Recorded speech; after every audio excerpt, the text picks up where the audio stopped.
ഈ uric acid വർദ്ധിച്ചു നിൽക്കുന്ന സമയത്ത് തഴുതാമ നിങ്ങൾക്ക് തിളപ്പിച്ച് ആറ്റി അതിന്റെ വെള്ളം കുടിക്കുന്നതോ അല്ലെങ്കിൽ അതിന്റെ ഡിക്കോപ്ഷൻ ആക്കി കുടിക്കുന്നതോ അല്ലെങ്കിൽ തഴുതാമ നിങ്ങൾക്ക് തോരൻ പോലെ വെച്ച് കഴിക്കുന്നതൊക്കെ യൂറിക് ആസിഡ് കുറയ്ക്കാൻ വേണ്ടി സഹായിക്കുന്ന ഘടകങ്ങൾ തന്നെയാണ്.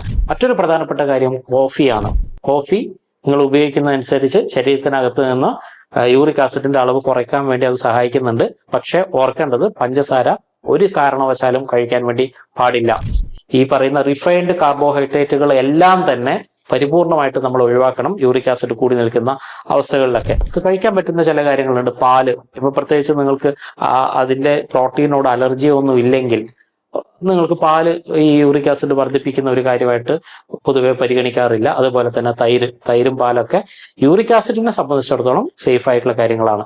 ഇനി ഈ ഞാൻ പറഞ്ഞു വന്നത് ഈ ക്രിസ്റ്റൽസ് റിമൂവ് ചെയ്യാൻ വേണ്ടി വൈറ്റാമിൻ സിയും തഴുതാമയും കോഫിയും ഒക്കെ പോലെ തന്നെ ആപ്പിൾ സിഡർ വിനെഗറും ഒരു പ്രധാനപ്പെട്ട ഒരു കാര്യമായിട്ട് ഉപയോഗിക്കാറുണ്ട്. ഒരു സ്പൂണ് ഒരു ഗ്ലാസ് വെള്ളത്തിനകത്ത് ഡയലൂട്ട് ചെയ്തിട്ട് നിങ്ങൾ കഴിക്കുന്നത് തീർച്ചയായിട്ടും നിങ്ങളുടെ യൂറിക് ആസിഡിനെ കുറച്ചു കൊണ്ടുവരാൻ വേണ്ടി സഹായിക്കുന്ന ഒരു ഘടകമാണ്.